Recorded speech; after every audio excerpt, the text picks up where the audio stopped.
these heroes between each other, so it becomes very much their classic. But coming out from EVOS SG, this is a good chance for them to turn the tides. I think they actually have a pretty decent draft coming around this time, especially since they actually scale in towards this game. And most importantly, this farm is coming out of JPL as a support. I'm very excited to see how it works. Well, it is time for Game 3. Will it be a clean sweep for Blacklist International, or is it going to be EVOS SG forcing a fourth game in the series? You can hear the crowd cheering, and we are going to get straight into the game with JPL using the Faramis as a roamer. Interesting.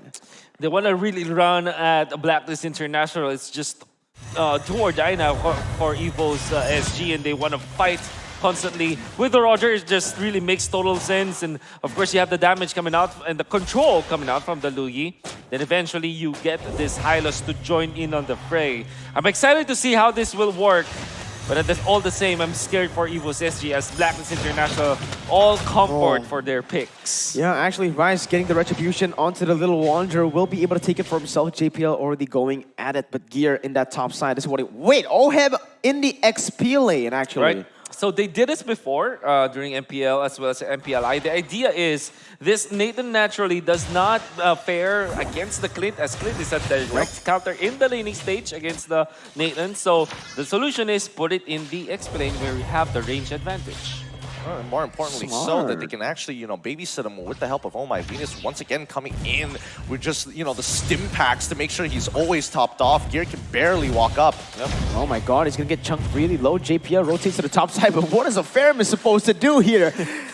I don't know. This is going to be really tough for the side of EVOS SG to counter. I mean, technically, right now, they might just even get dove on. Wise, though, will just be there to zone away the members going in for the turrets as JPL will look to help to clear the waves, but still, Blacklist have already taken a 200 gold lead here in their first few minutes as Edward goes in for Adamir. That's a very risky play going for the gold minion. He will get it in the end, but at what cost? He needs to recall.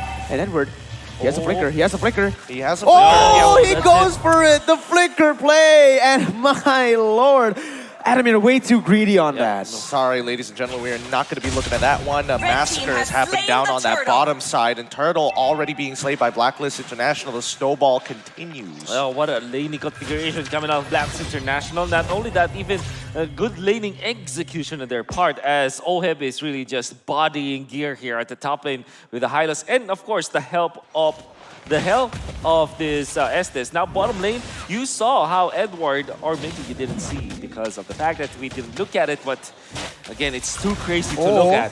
Haji going in for the Tyrant. Oh, actually, it's going to be able to connect right now. Potato still able to run away. Deadly Catch being used to disengage from the fight. JPL caught very low. That yin-yang overturn almost taking down Potato. But a very good disengage and a very good engage for the side of Blacklist. Oh, looks like EVOS is giving a little too much respect here. They're falling into a lot of the pressure that Blacklist International is putting out. And Haji, he is taking full advantage that they're giving him that space and time to harass them basically for free. Yep.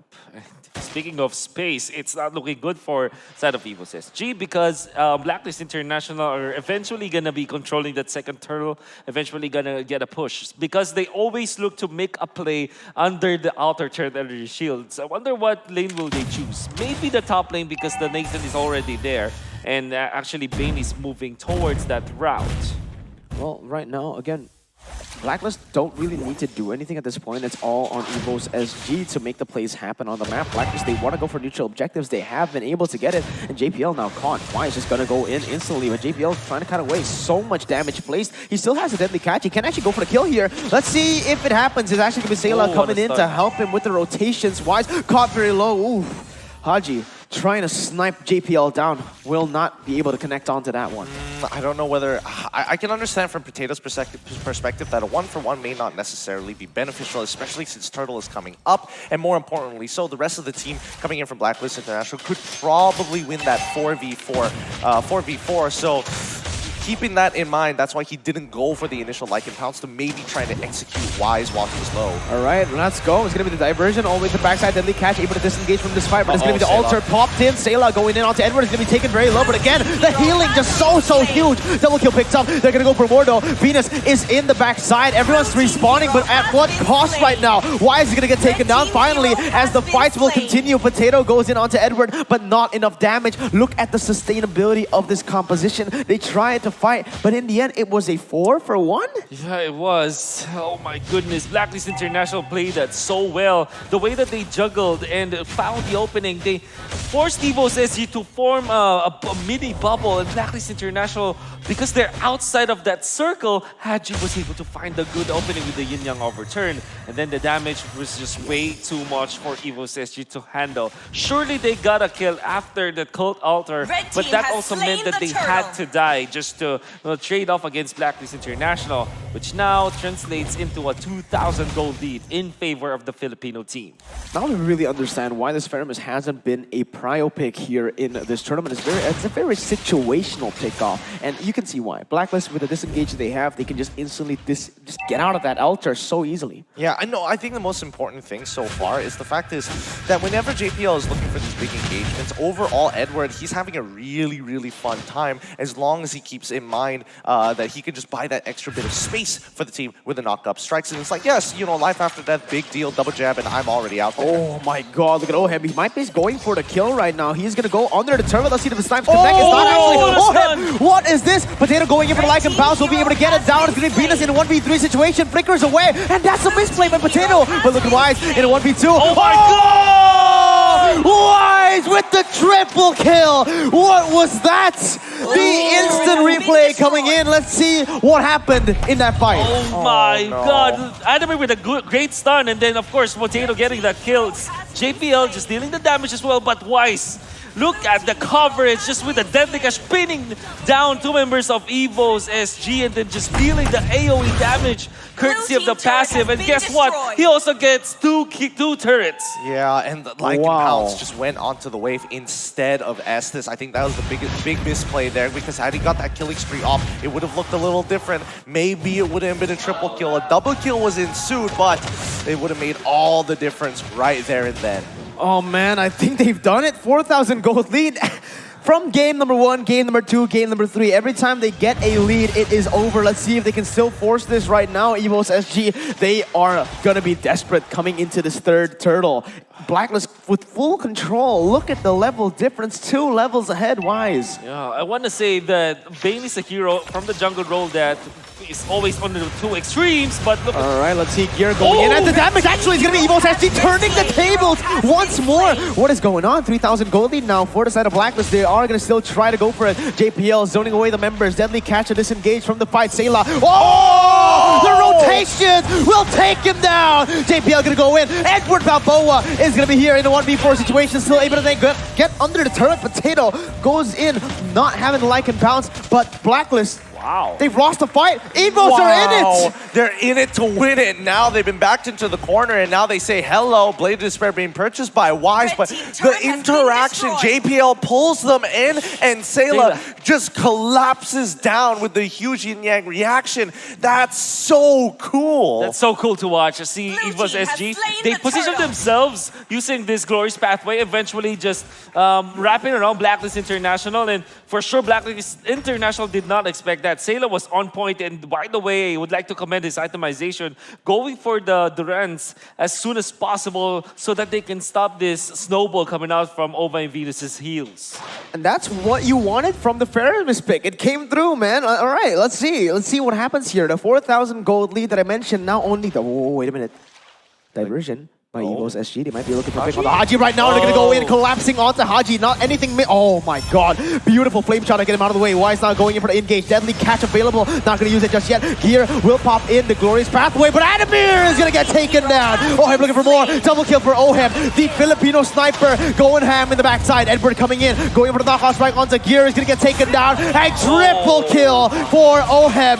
This is all It is all Blacklist at this moment right now, taking a tier 2 on the way as well, building up back to that 4,000 gold lead. Let's see where this goes. JPL pops into altar, trying to defend right now. It's going to be him taken very low, take him down. Mega kill picked up. JPL still looking to defend, will be able to buy the time, but 4,000 gold lead is back to where it started. Yep, it is, and honestly, really big misplay coming in from big misplay coming in from Adamir. He didn't notice what was happening behind him, and more importantly, Oh My Venus as well as Oheb just walking up from Riverside. He should have known and quickly used the recall to get over the wall and make his way out of that fight. But well, unfortunately, this is the situation. However, I will say the JPL making a smart decision, giving up his life most importantly to clear that mid wave to protect that inhibitor, because Blacklist had more than enough damage to actually muscle their way in.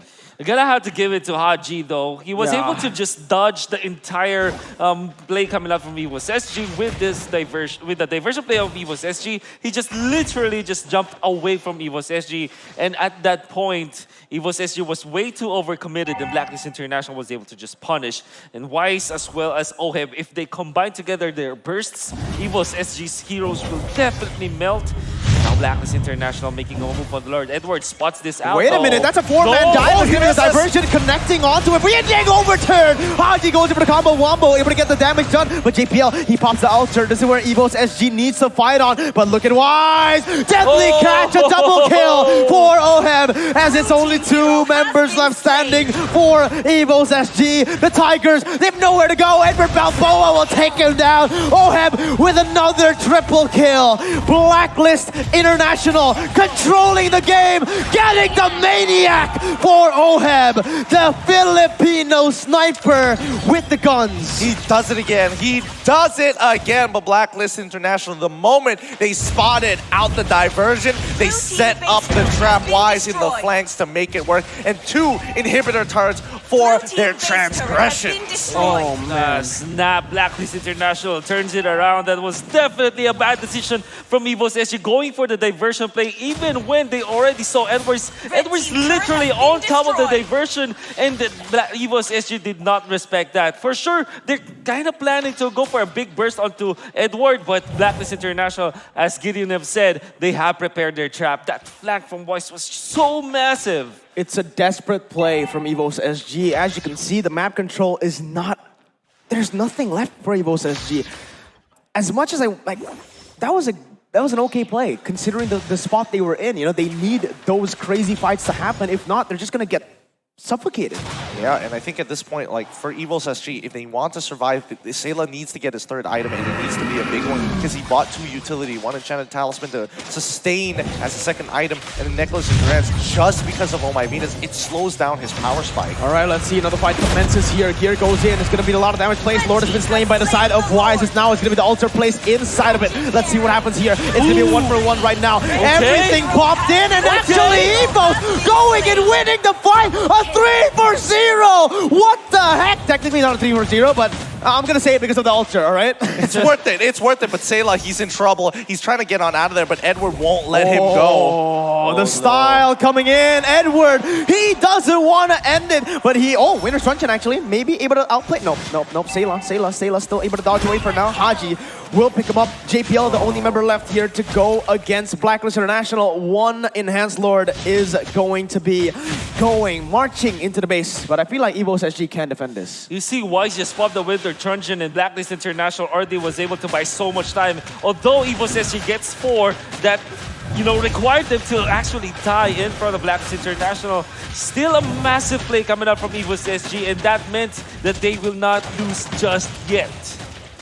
Oh man, at this point, I really don't know. Like EVOS SG, they are getting the fights done, but they're losing the same amount of members. 3-for-3, 2-for-2. It's always 1-for-1, and at this point, the map pressure is all controlled by Blacklist. If they need to look for a wipeout. That's what I'm trying to say. If they don't get anything except the wipeout, they're not going to be able to get objectives on the board. Well, here's the thing. In a lot of these situations, especially when you are behind, trading 50-50 up against the team who is ahead in gold is actually quite beneficial, because technically the team with the lead is thinking this bigger shutdown goal is going to be on their side. And that just means that EVOS SG is actually climbing back ever so slightly when it comes down to that gold lead, especially for their members like Potato, for example, who is ready to actually go and deal some real damage. The question is whether Sayla can can actually get up to that third, or arguably the fourth item in this case. He needs that Holy Crystal. He needs just the overall massive damage that he's missing out because of his 2 utility items. Yeah, I agree with you because Blacklist International, they will survive if they are bursted down. So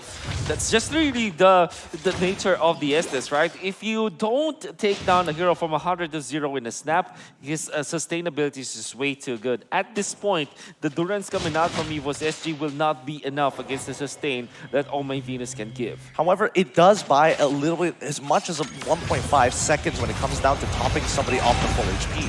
Oh my god, Oheb just so good on this Natan. By the way, fun fact, he was 0-3 before that triple kill. Well, that's a good point. I mean 0-2. Oh boy. He went from 0-2 to 8-3. Yeah, back-to-back triple kills and followed up by a Maniac. I mean, the triple kill eventually turned into a Maniac. Who knows what might happen here as Blacklist International looks like they're trying to siege the bottom lane. They're looking for the killing blow here. They're looking to create that advantage and also open up this inhibitor, and I'm not sure if EVOS SG can afford to sacrifice anybody for it this time. At this point, they don't have anyone. They don't have anyone that can lock down the members of Blacklist International. Blacklist, they're not forced to stay in the altar. You know, they've been getting the good fights, EVOS SG, in these neutral objectives because they had the Lord is there. But if in the base, Blacklist can just disengage for a while, wait for the altar to disappear, and go back in. Kind of makes me think why EVOS SG is not making the plays just yet. They still have the diversion. Maybe because they are getting pushed down by Blacklist International. They don't want to really engage against Blacklist International. Maybe they're also waiting for the second Lord, or the second Lord in this game to make that diversion play. It seems like they're prepping up now. JPL spotting this out. Has to be careful, although he is a Faramis. So might be going for that. And Adamir now finally picks up the Fury. Maybe some damage can come out of this Gold Laner. He has to keep himself alive though, as Blacklist knows how to get into him. I mean, I can't even say that the peel is even that great when it comes down to a front-to-front from EVOS SG, because Potato needs to somehow get into that backline, and the only people who can really open up the map is going to be Gear and JPL. And JPL, it's on condition, so Gear generally has to do it, but here comes the diversion and conceal play. All right, let's see what they can do with it. Nothing, no pressure on the map. That's the thing, you know, they go for a diversion play, but at this point, Blacklist International, they have full control of the map because of the setup that they did on the waves. Look at the waves. It's always on the side of Blacklist International. With this, it's just so hard for EVOS SG to do anything on the map, even with these surprise picks, even with the surprise diversions, as Blacklist are going to be the ones with that push. Edward and Haji, this is perfect. Edward did not leave the bush. All right, let's see diversion to the backside. Haji is not going to be able to get anything done here. It's going to be EVOS SG caught in the bad situation. Haji goes in. Sayla gets picked off right before the fight even starts. Potato now going for the Lord. Will he be able to get it? It's going to be the Lord picked up by the side of Edward. And look at this. EVOS SG getting completely wiped, but they are going to get some kills on the board. Now Oheb in a 1v3 situation, still able to flicker away and get some damage done. Haji coming in, and that is only Gear left. JPL left, my bad. Blacklist, they're looking for the end right now. JPL going to try to do what he can, but in the end, it is a clean sweep. Another 6-0 day for the Filipinos. What a dominant performance. And with that being said, that's going to be another team bowing out from the tournament. Congratulations to Blacklist International to move on to the next stage. But our honorable hosts here with EVOS SG, they'll have to say goodbye. They played great. They played great. They have prepared against the Blacklist International. What I love about what they did in this series, even though they lost, was them bringing out something against Blacklist International. They have planned against the Filipino team. They have planned to break the code. However, it wasn't enough, as the members of Blacklist International just stayed true to their identity and defeated the host country. Oh, it's a tough one for EVOS SG. It really is a tough one right now. Unable to keep that M3 trophy here in Singapore, but look at that, to the top. Blacklist break the code. This team, I've said it so many times, so dominant for the entire year, getting knocked down to the lower brackets. Everyone expected this team to choke, but no, they prove everyone wrong once again. They've made it to the lower bracket finals, on the way to the grand finals. Look at that, agents stand proud. It's time to take a look at the analysts. take a look and hopefully take a listen. Thank you so much to the casters, Mirko, Wolf, and Gideon Q at your service. My name is Leo, joined here by LaFell, and Wolf put it right. EVOS SG actually planned and they put that plan into action. We saw so many new cards from them. Yeah, but anyways, I do have to say, from the bottom of my heart, I'm not just me, I feel like everyone here as well is very proud of the run that EVOS SG has run. Like, this is the strongest that I've personally ever seen them, and I hope they keep persistent, especially for Sela and Gear. They have a very bright future in the sports. Yep, specifically the boy wonder Gear. I love how he's grown throughout the tournament alone.